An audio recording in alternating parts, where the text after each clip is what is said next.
Allez, bonjour et bienvenue dans cette vidéo où je vais vous montrer comment créer des sections pour le header et pour le footer qui soient complètement custom comme on a envie, quoi, et qui soient par défaut mises en footer ou en header. Donc ça, c'est une nouvelle fonctionnalité d'Avada qui est assez incroyable et on va la voir ensemble.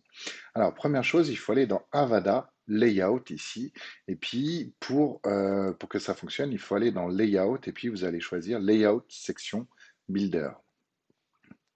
Voilà.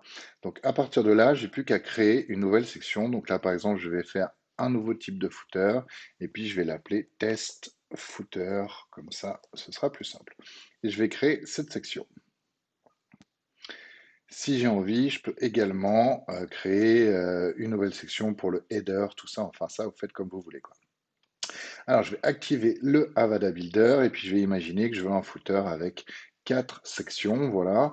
Donc, par exemple, dans la première section, je pourrais choisir d'insérer, je sais pas moi, une image ou un texte ou ce que je veux. Je peux même, par exemple, insérer un menu. Enfin, vraiment, je peux faire tout ce que je veux, quoi. Donc ça, c'est la première chose.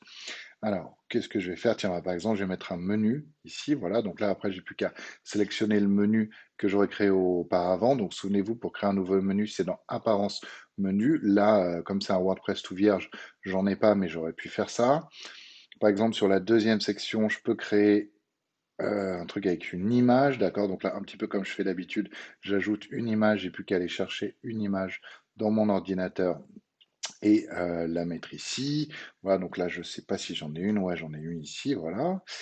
Donc là, bon, c'est une image juste pour le test, hein, d'accord? Donc ça sera à vous de faire ça bien.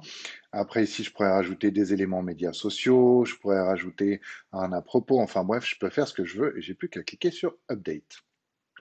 Et donc, j'ai créé ma section Test Footer.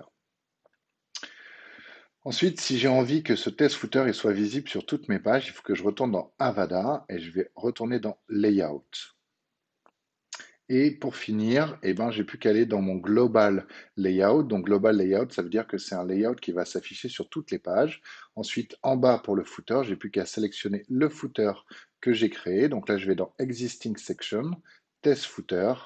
Et voilà, bah, mon test footer, maintenant, il va s'afficher sur l'intégralité des pages de mon site. C'est aussi simple que ça. Et donc, j'aurais pu faire pareil avec un header. Et vous avez vu que j'ai pris un élément de menu. Donc, si vous voulez mettre le menu sur le header, bah, vous pouvez. Comme ça, vous allez pouvoir faire des choses beaucoup plus custom sur vos headers et sur vos footers. Tout ça grâce à cette nouvelle fonction d'Avada qui est juste incroyable. Voilà, amusez-vous bien.